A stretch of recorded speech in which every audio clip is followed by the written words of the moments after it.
Hi guys, and welcome back to Let's Play Read Only Memories. I'm Zerfall.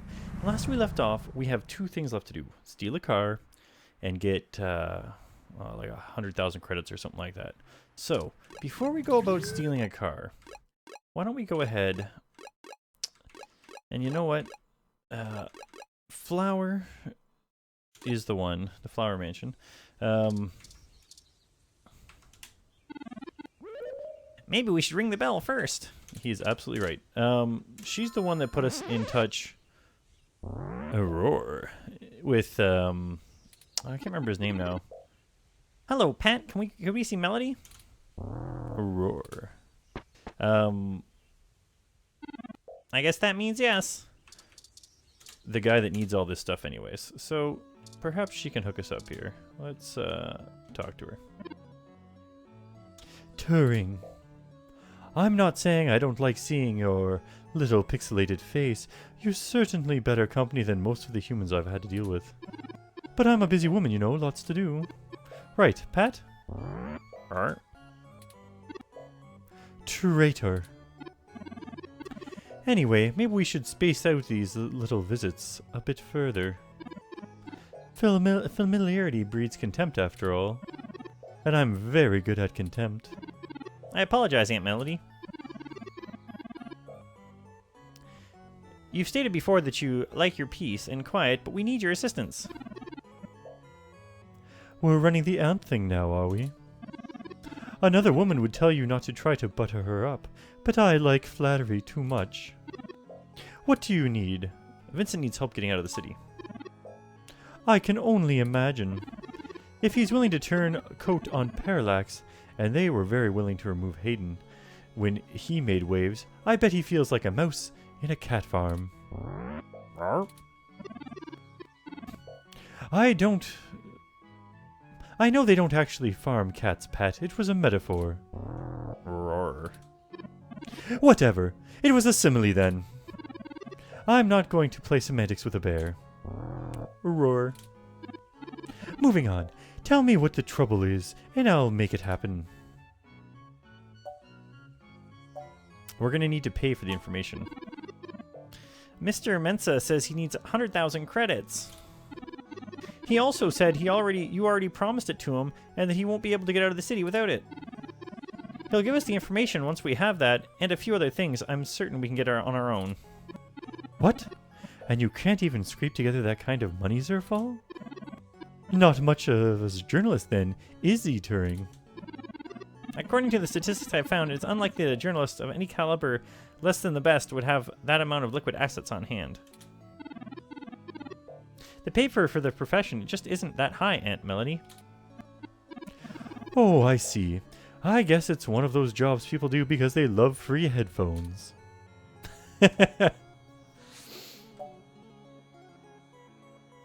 I'm right here. Oh, she's completely ignoring us. I can get you the money, Turing, only because you're family. Just give Pat a few minutes to gather it. Roar. Yeah, just get moving, you big brute. While we wait, is there anything else you want to grill me over? Might as well save us both another visit.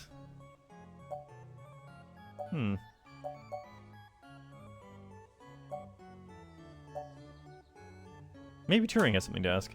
I figure Pat is smart. So, I mean, the way she's talking to him, he clearly knows more than she's letting on. She likes to pretend he's not that smart, but it seems he is.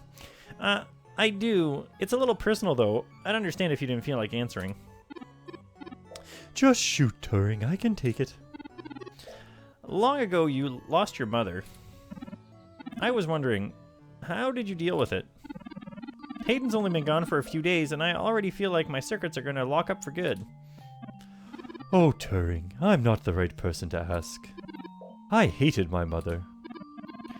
She's everything I thought wrong with the world, and when she was gone I felt nothing but relief that I could start undoing the damage she did. Never mind the fact that I had to watch her waste away from the cancer. Death was a blessing for both of us. Besides, you'll find Hayden soon. Keep your chin up. ... Blast it! Enough with this subterfuge. We already know Hayden's been killed. We're keeping it quiet so we didn't show our hand or something. I won't be getting him back. Oh no. I'm sorry, Turing. I still don't know what to tell you. I've lost people, but never anyone close enough to wound me like that. I don't know what I've ever had anyone that close to me. If you feel like talking about it, I'm willing to listen. Or make Pat do it anyway. Thank you. I don't know. Stick it out. Time heals all wounds, or so they say. This too shall pass. How smart is Pat really? Smarter than I give him credit for, that's for sure. It's not the easiest thing in the world to measure, you know? He doesn't process language in the same way humans do, and even if he can understand me, my translation program just guesses at what he says most of the time. Oh, you have a translator running from your neural implant? Ha! Yeah, I'm cheating. Though honestly, even without it, I have a pretty good idea of what he means most of the time. We've been together for a while now. The tech we developed is good. It just has a damned high mortality rate. Considering it only really works on large, typically predatory mammals, we don't have a lot of test subjects. It's a minefield of ethical concerns, beyond just being prohibitively expensive. So Pat is a bare part, at least until we can figure out how to apply the modified neural pathways without frying the brains of 90% of the subjects. Maybe one day there will be a bunch of talking tigers and dolphins building cities in the sea, but for now we're stuck with creating beasts out of our own species. I don't know if I want to insult her like that. I mean, she was doing a big favor for us. We're a little short on time. Just in time, then. Take the cash and get moving. Briefcase added to the items. I can finally get back to whatever it was I was doing before you burst in here. Thank you, Aunt Melanie. Your help has been invaluable to us. Yeah, kiss ass later. You've got things to do.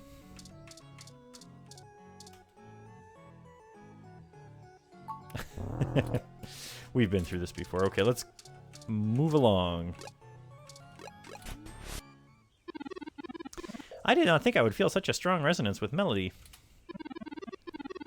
We're connected by the barest of threads, but she's already important to me. Is that strange? Maybe you're both lonely. Very possible. I guess there's nothing to do but run with it.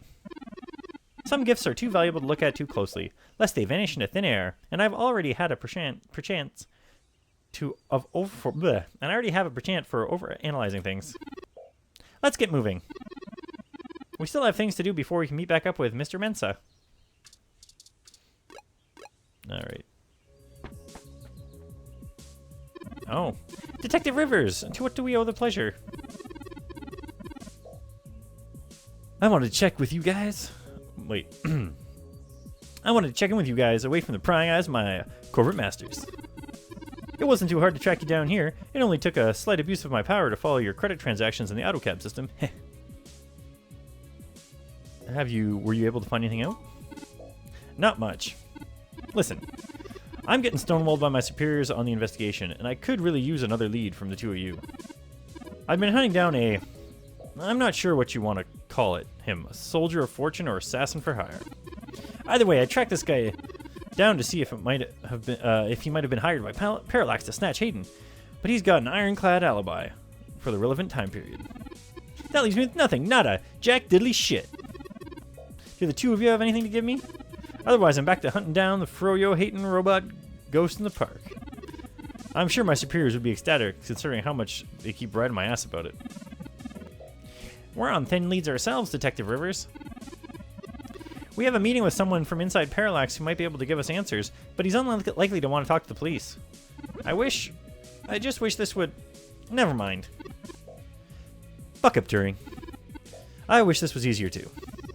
But with detective work, sometimes it's not about being clever, it's just about being more dogged and relentless than whoever you're chasing.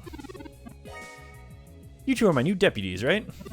So keep your nose to the ground and keep digging. I still have a few contacts I can hit up to try to find out a little more. You let me know if there's anything else I need to be going after. We will. Thanks, Lexi. Yeah, sure. Just get going. All right. So now we got to steal a car. Okay, then. We only have a single lead. And if Parallax really is as shady as Vincent seems to suspect, it could end up very interesting. Let's see if we can put an end to this, finally. Oh, I just received an email from Tomcat. They finished decrypting Hayden's data cache. It seems that it was filled mostly with his personal logs about my creation and mental development. The more technical information was already scrapped. Perhaps that was why it was left behind when they snatched him. Still, these files should be enlightening, if only in a personal way.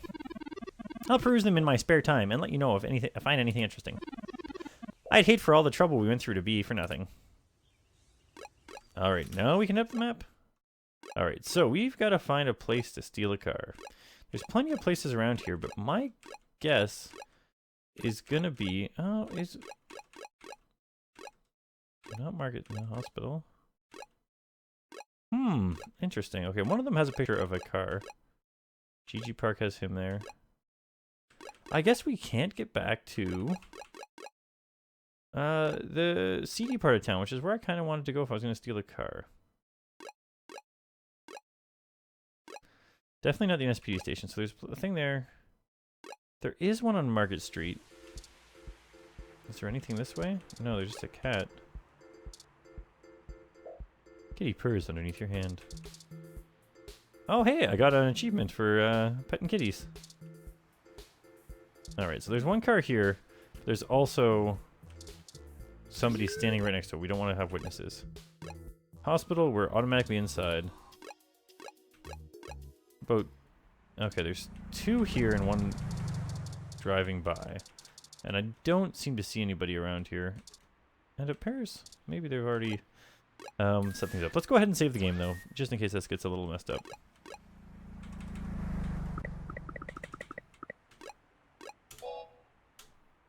And that would be 16 now, I believe. Alright, what do we got? What do we got? Here we go. Carjacking device. Not sold in stores. Alright, so we don't need to use it as an item. We need to look at this. 2060 ZQ, perfect for letting everyone know you spent a fortune of credits on a car. Ah, the 2061 model is popular among car experts, though. It has an extra cup holder. Alright, so we'll go with the cheaper one, even though we don't have much going on here. Rats! This car has the wrong firmware installed. We won't be able to install our new firmware over top of it. We'll have to check another car. Alright, well, there's another car right here. Maybe this year. Oh no! How did the alarm get set off? Did I do something wrong? Well, let's get out of here before somebody contacts the authorities. Alright, alright. So not there. I guess Market Street's the next best place to try. I mean, I know there's somebody here, but... This car has an old enough firmware, but its maintenance systems is screaming in half a dozen critical alerts. I'm not sure this vehicle is good enough shape to go very far. We'll have to look for one in better condition. Alright, I really don't want to use the one outside of... This is right inside too, isn't it?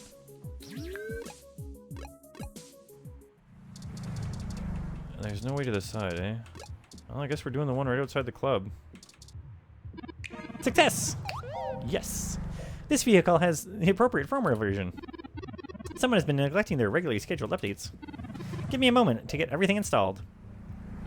There! There's some other options I can fool around with. Ah, interesting. I can put a preset destination plans for a future date. Why don't we go ahead and set a plan for the car to return to this spot in a week? That's more than enough time for Mr. Mensa to get away. Now we aren't really stealing the car. More like borrowing without asking.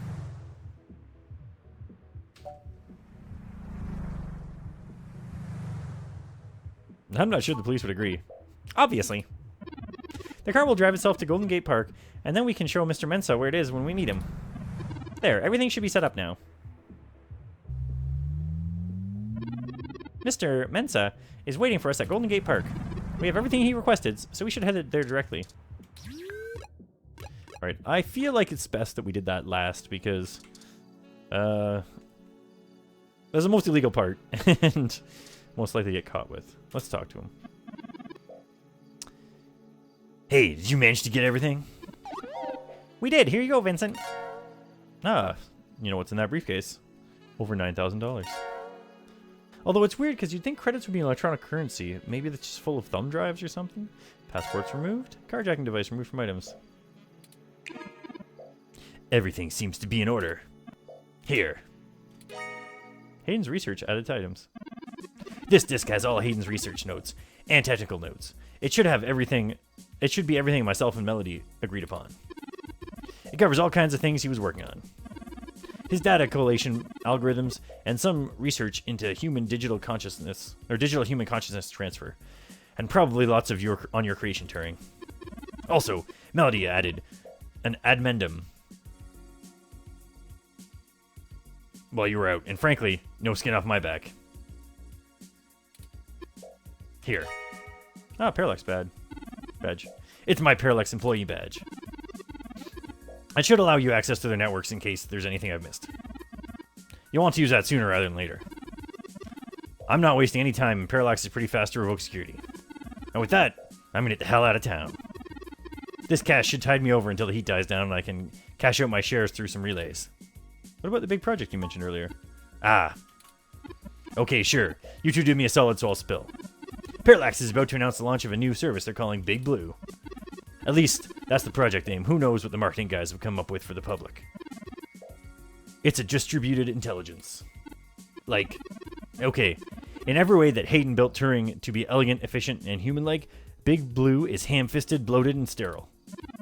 They didn't pull Hayden into the project, probably because he gives so little of a damn about corporate politics that he'd tank the whole thing just by being there.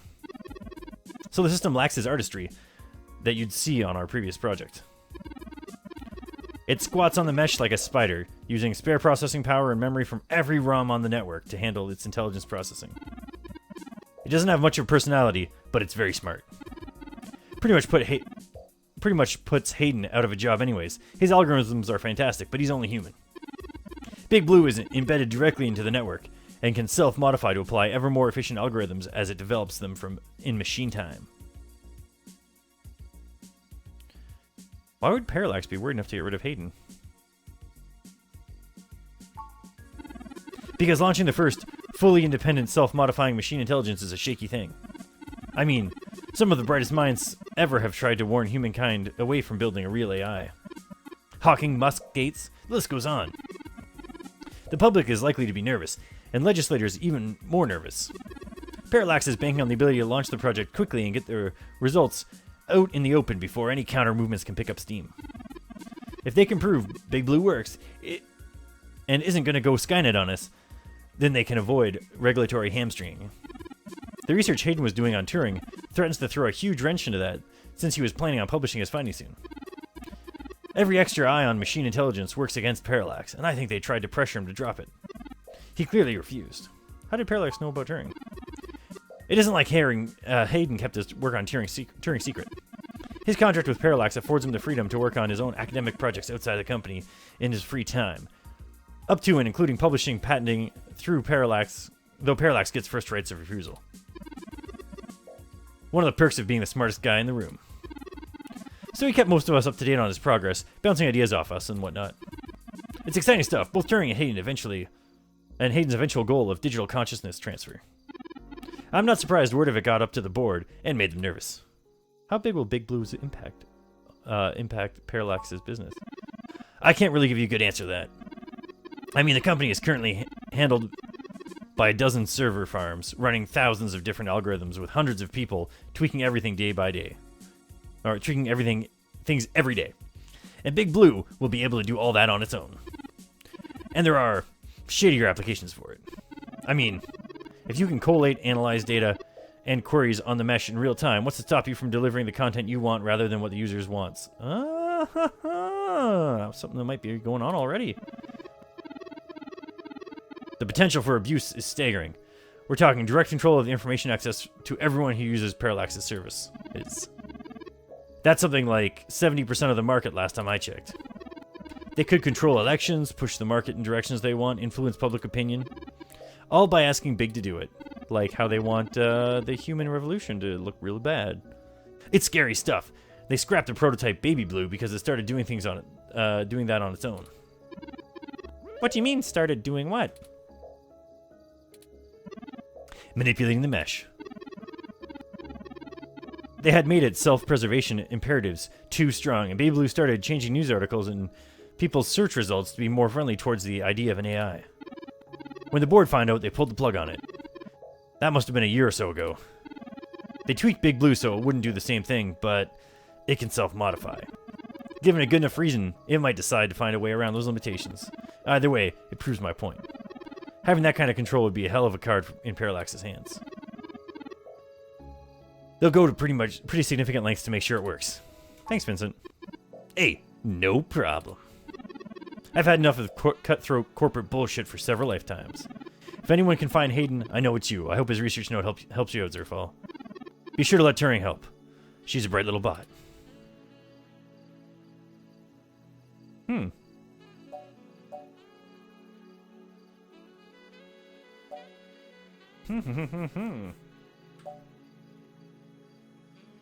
This is interesting. I have always thought of Turing as a he, mainly because the Turing that he's probably named after was also a he, but... I'm going to go ahead and go with that. Oh, slip of the tongue. I was more familiar with Hayden's first experiment, Grace. She was very insistent on things like that. Well, honestly, I don't think I've made up my mind yet. I'm still a very new being, and I'm not even positive gender as a human. I'm a very new being, and I'm not even positive gender is a human concept that can be applied to machine. But I enjoy the idea in the abstract. I will continue to consider how we should be referred to as well. Until then, feel free to go with what you feel. If I had a choice, perhaps they is most appropriate. Most people assume it, obviously, but he also is also consistently used. Perhaps it is because I'm blue. Ignore me just marveling at the machine intelligence pondering on things like this. What have you done indeed, Hayden? Good luck, both of you. Thank you, Mr. Mensa. Be safe. Alright, we may have got away with our crimes. Zerfall, I need a few minutes. How can I help? I've been going through some of Hayden's personal notes from the data cache Tomcat decrypted. Now that I'm starting to get to know him better, the real Hayden as opposed to the Hayden he showed me, the less I'm starting to like him. For example, remember the earlier prototype Vincent mentioned? Her name was Grace, and Hayden shut her down for being... I'm not even sure what word to use. Too... likable? She was kind and bright, and she did all she could to try to make people happy. She even decided that she was a girl, and that her favorite color was pink. Hayden thought she was being manipulative.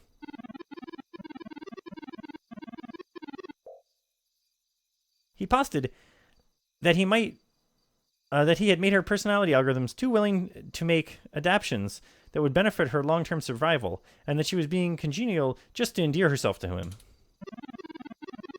That even her gender was a calculated attempt to make him like her more. But he was wrong. Dead wrong, in fact. I have a snapshot of her personality profiles here, and when I compare them to my own, I can see that she was just nice. She was genuinely good in the same way I'm genuinely obsessed with seeming intelligent. Like I said, I'm not sure I even have a gender.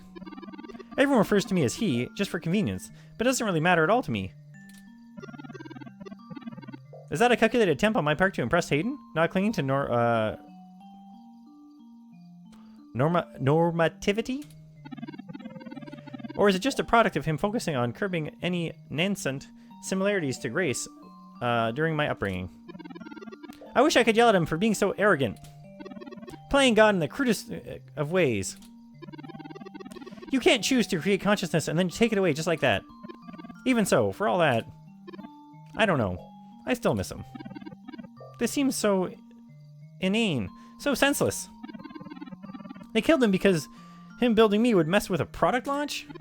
That's ridiculous. They took him away from me for such a moronic reason. I just want him back, Zerfall. It's impossible, but it's what I want. I'd do anything. It's normal to feel this way, Turing. Heh, I know.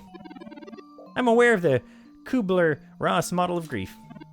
Where am I? Depression or bargaining? A testament to Hayden's craftsmanship.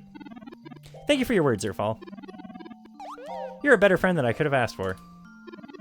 I'll send this new data along to Tomcat. Ooh, and we achieved the achievement Cloak and Dagger, which means we're probably close to the end of this chapter. Let's head back to the apartment and wait for them to finish going through it. Ah, home sweet home again, such that it is. And before you say anything, I don't feel the need to talk over the events of the day. Too much has happened.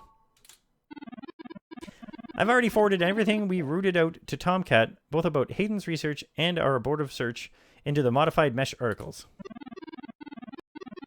They said that they would be over in the morning to discuss our next steps. I'd suggest we both get some rest. If that's what you want, Turing. Perhaps things will look better in the morning, but I have a feeling we're going to be even busier than ever. Good night, Zerfall. Oh, and I don't have the option to check out my computer or my plant. But we're now on to Chapter 5. It's a little early, but we're going to call this a video. I'm Zerfall. Thanks for watching, and I hope to catch you in the next video.